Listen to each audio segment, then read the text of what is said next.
गुंडे मीरा की तरफ कदम बढ़ाने लगते हैं। उनके बढ़ते कदम के साथ मीरा एक एक कदम पीछे लेने लगती है। इस वक्त उसके चेहरे पर पसीने की बूंद चमक रही थी। उसका गला डर से सूख रहा था। मीरा हकलाते हुए कहती है, देखो मेरे पास मत आओ, वरना बहुत बुरा होगा। डर के कारण मीरा की आवाज़ सही से निकल नहीं रही थी। उन गुंडों में से एक गुंडा मीरा को ऊपर से नीचे देखते हुए कहता है, अगर हमने तुम्हें बिना चखे छोड़ दिया तो और भी ज़्यादा बुरा होगा। इतना बोल वो राक्षसों की तरह हंसने लगता है और उसके साथ बाकी गुंडे हंसने लगते हैं। उन लोगों को इस तरह हंसते देख मीरा अपना थूक गुटक कर कहती है, मैं क्या कोई अचार हूँ जो तुम्हें मुझे चखना है? एक गुंडा गुस्सा में कहता है, कॉमेडी कर रही है तू हमारे साथ? तेरी सारी कॉमेडी निकालता हूँ, रुक जा। इतना बोल वो मीरा के दुपट्टे की तरफ अपना हाथ बढ़ाता है। उस गुंडे का अपने तरफ हाथ बढ़ता देख मीरा कसकर अपनी आंखें मीच लेती है और अपने कान्हा जी को याद करने लगती है। इस वक्त उसके चेहरे पर डर साफ साफ नजर आ रहा था।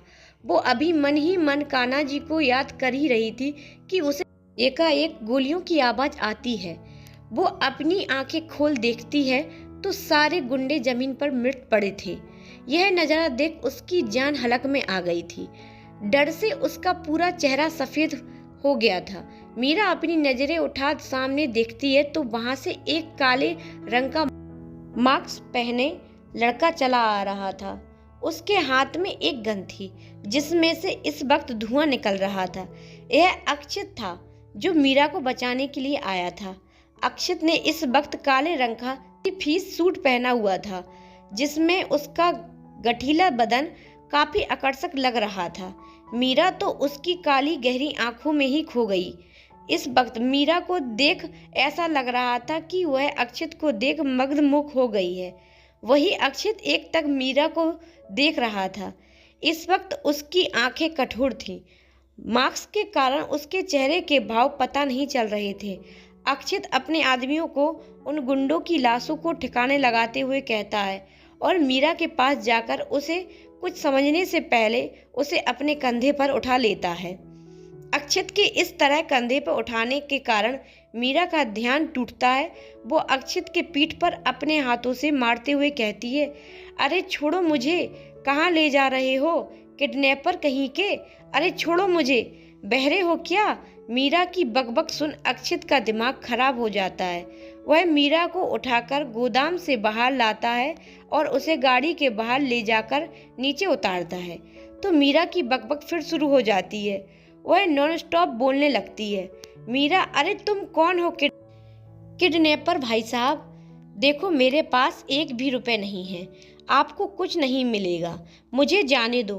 किडनैपर भैया, मीरा का भैया कहते ही अक्षित गुस्से में तेज आवाज में कहता है, शट आप, भैया नहीं हूं मैं तुम्हारा, जाकर गाड़ी में बैठो। अक्षित की बात सुन मीरा खुद में बड़बड़ाती है, भैया नहीं तो क्या सैया हो? मीरा को इस तरह बड़बड़ा के देख अक्षित अपनी सर्द आवाज में कहता है, चलो। मीरा अपनी कमर पर हाथ रखकर अपनी आंखें छोटी कर कहती है, मैं अकेले नहीं जाऊंगी।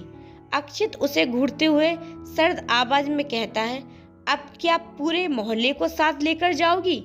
मीरा बोलती है, नहीं, अपने काजू कतली को अपने साथ लेकर चलूंगी। अक्षित उसे अजीब सी नजरों से देखने लगता है। तब तक वहां उसके आदमी भी आ गए थे। अच्छा, हम कोरिया जा रहे हैं, चुपचाप जाकर गाड़ी में बैठो।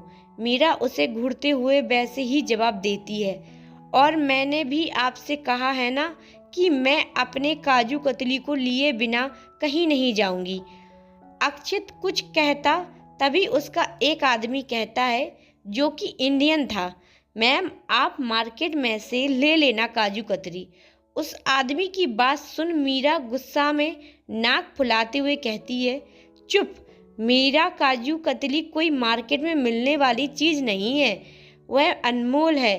तब तक मीरा की बकबक सुन अक्षित का दिमाग गर्म हो जाता है।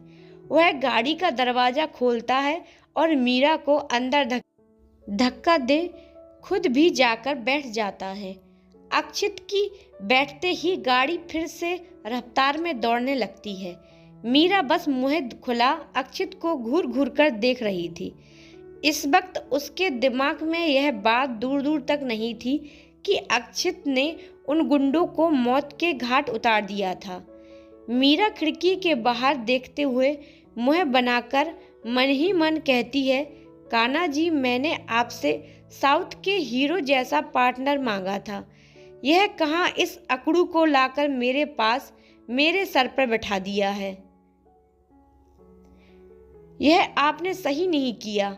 अक्षित को पैनी नजरों से देखते हुए, जरा इस अकड़ू को तो देखो, मास्क तो ऐसे लगाए हैं जैसे दुनिया भर का कोरोना इसी ने ही पकड़ रखा है।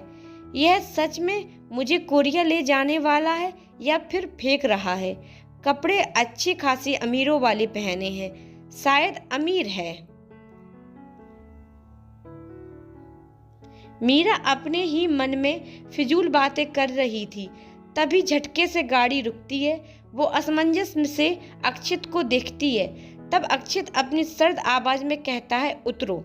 मीरा उसे अजीब सी नजरों से देखती है। तब अक्षित फिर थोड़ा तेज आवाज में कहता है, उतरो। अक्षित की बात सुन मीरा हड़बड़ा जाती है और दरवाजा खोलने लगती है, लेकिन वह खुल नहीं रहा था। तब तक अक्षित उसके तरफ आकर दरवाजा खोलता है। अक्षित की करीबी से मीरा की सांसें तेज हो जाती हैं, उसके दिल की धड़कनें बढ़ जाती हैं। मीरा जल्दी दरवाजा खोल उतरती है तो सामने का नज़ारा देख उसकी आंख में चमक आ जाती है, क्योंकि अक्षित उसे उसके घर लेकर आया था। मीरा किसी को कुछ समझने से पहले ही काजू कतली बोलते हुए घर के अंदर भाग जाती है।